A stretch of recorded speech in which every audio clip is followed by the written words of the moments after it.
Hello and welcome to Book Babble. I thought I would start things off with my January wrap-up video, and I read a lot in January. I'm pretty proud of myself. The first thing that I read this month, I buddy read with the fantastic Kristin of Cap 90X, and it was Serafina. I have to say it was really fantastic to buddy read that one. The book itself, I probably would have given up with had I not been reading it with somebody else. It was nice to talk about the things in the book.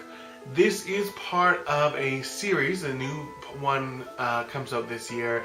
I'm not sure yet whether or not I am going to pick it up. The next one I picked up was something that I had been sent by the fantastic people at Quirk Books, and it was Kid Presidents. It's a pretty wonderful book that talks about all the different presidents and gives little stories of when they were younger.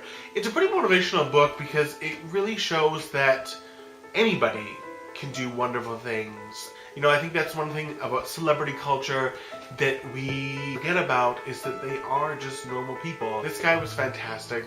I'd recommend this one for anyone who's really interested about history. The next one I picked up was something written by one of my favorite authors, J.R.R. Tolkien, and it is Mr. Bliss. And beyond being just something written by J.R.R. Tolkien, it has the original manuscript in it, illustrated by Professor Tolkien as well. It's a really fun read, no matter if you're an adult, a child, you have kids, if you don't have kids. I'd definitely recommend picking up Mr. Bliss. The next thing I read was something also from the fantastic folks at Quirk Books, and it is the Nick and Telsa series. Now this series is phenomenal. The writing in it is fantastic. The fact that it was written by a science teacher is fantastic. It is just wonderful. If you have anyone in your life that loves science and is passionate about science, you need to pick these books up. The wonderful thing about this book, and something that I talk about at work all the time, is the science experiments in it. The book has science experiments that you can build at home, from household things. And the really awesome thing about it is the science experiments that they talk about in the book, that you get to build in the book, are written into the plot. I cannot recommend the Nick and Telsa series enough. And I do every day at the bookstore. Like, as soon as there's a person that has like any kid's book, I say, like, do they like science? Because if they do, I know a fantastic book for them to pick up. I did read a pile of graphic novels. The first one I picked up was Sex Criminals Volume 1. The premise of the book is this person has sex, they have the ability to freeze time and do things while the rest of the world is frozen. It's a really unique concept. It's something that I probably will pick up the second and the third one, just because the concept is really cool. I thought it was very well written, a really unique story that I would highly recommend. I mean, this is definitely something that you don't want to read maybe on the bus or out in public. So the next one I picked up was Revolutionary War. It is a Marvel bind up. This one I thought was pretty interesting because it deals with a bunch of British superheroes. This one it was on the dark end of things as far as graphic novels go, but it was still really wonderful. It was really interesting to see what some other part of the world has out there for superheroes, because being Canadian, I mean, what America reads, we read for the most part. And that's something that I'm trying to read a lot more of this year, is a lot of can lit, because I think it's important, which is a pretty fantastic segue into the next graphic novel that I read, Essex County. Now, Essex County is set in Ontario, and it deals with hockey, the NHL, which are things that I am not super interested in, but the story in this one is wonderful. It doesn't matter if you like hockey or not, I think you would enjoy it. They play with time a lot in this one, and the transitions between then and now are very well done. It is in black and white, so I don't know if that matters to you when you're reading graphic novels or not, but it is still something that I would recommend picking up. And the last thing that I read in January was a Deadpool, Deadpool Dead Presidents.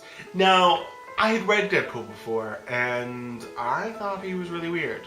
So I said, nope, sorry, not for me. So I gave Deadpool a second chance with this guy, and this one was hilarious. Guessing from the title, Dead Presidents, this deals with dead presidents. Somebody brings to life all the presidents of the United States, and Deadpool has to deal with that. In one point, Deadpool mentions, how he wishes that it was prime ministers because he'd actually then know who they were. And I think that's pretty true for a lot of Canadians. I mean, we know like the big presidents, but we don't really know everyone. Maybe the reason I like this one more than the other ones is because it kind of dealt with history, and I'm a huge history buff. Will I pick up another Deadpool? It's debatable, but I really enjoyed this one. That is what I read in January, and now I'm going to show you guys my TBR for February. The first one that I'm really excited to read is Icebreaker. This one is a James Bond novel written by John Gardner. I'm kind of nervous about this one because I love Ian Fleming. Ian Fleming writes phenomenally, and I'm just hoping that the people that have taken over from him can do justice to the character. The next one is Blood, Bones, and Butter. I think I got this one for like $1. Cooking is something that I love to do, and I love to read stories of like chefs and find out what their stories are and where they come from. So I'm really interested to read this guy. This next book I'm going to read actually does deal with love. This one is Titanic Love Stories. I'm a huge Titanic buff, and this book I have read before, but I'm going to reread it because it's really interesting. It deals with stories of passengers on the ship who were either newlyweds or honeymooning on the Titanic, and you find out what happens to them. Daniel urged Mary to go. "I don't want to leave you," she cried. "I'll stay with you so we can be together." "It's all right, little girl," Daniel replied. "You go. I will stay." That's an excerpt from Daniel and Mary Marvin, who were first-class passengers on the RMS Titanic. The last book that I want to pick up this month is a graphic novel, Nelvana of the Northern Lights. Nelvana is a Canadian superhero, much like Captain Canuck, and this is a bind-up of, I believe, all of the comics involving her, so I'm super excited for that. I know this video is a little bit long, but welcome to 2015. Let me know what you guys are reading this month.